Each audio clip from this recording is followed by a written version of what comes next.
Hi everyone, this is Pastor Josh here for your midweek message, and today we're going to talk a little bit about a controversial topic, but Isaiah talked about it first. We're going to talk about Isaiah 55, and he's asking a question about money, and money is something in the church that, ironically, we're always asking for, but we don't talk to church people about. We talk to congregants, ministers. We don't talk about money. Sex, politics, and money. We don't talk about those. And but maybe we should. So we're going to tackle money because Isaiah brings it up, and I'm going to talk about it on Sunday. And so we talk about it here.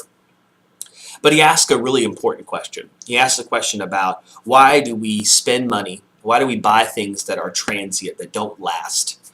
Why do we put time and energy into pursuing after things and spending our money on material goods?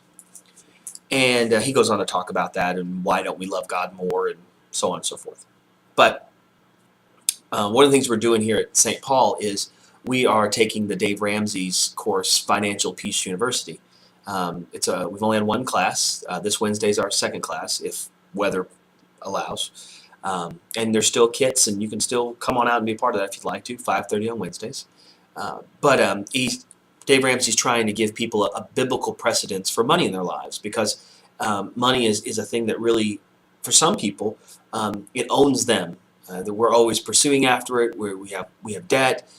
It's a burden on our lives, and we are always searching for something. We're always searching for how to get out of this hole.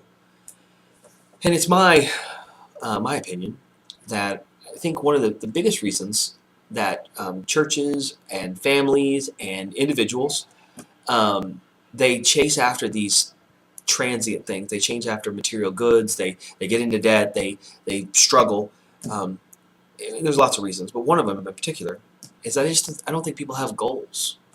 I think that we all have a calling on our life, and when we use that calling to inform our direction of where we're going to go, it gives us clarity, it gives us focus, and it allows us to manage our resources better.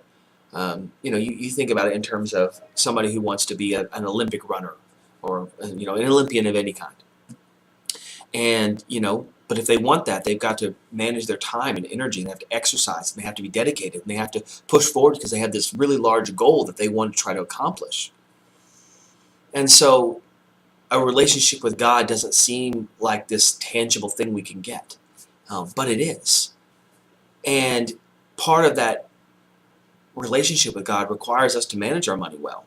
It requires us to have resources, not because we need to give more money to the church. I mean, hey, I'll take more money, don't get me wrong, but anything that controls our lives, that puts that undue pressure on us, it keeps us from thinking clearly. It keeps us from being able to focus on what matters. It is this unyielding burden on our lives.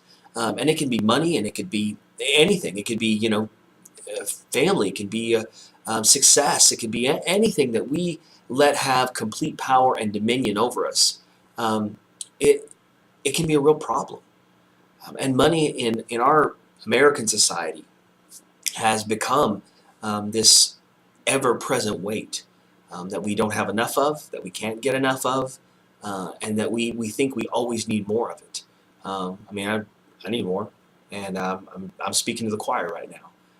But I think that what Isaiah is talking about here, and some of what David Ramsey talks about too, is that allowing you control the money. The money doesn't control you.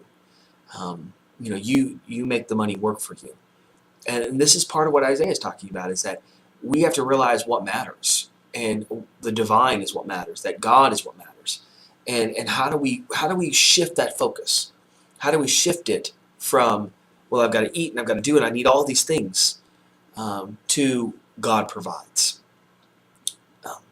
And so I hope that helps this week. I hope to see you on Sunday.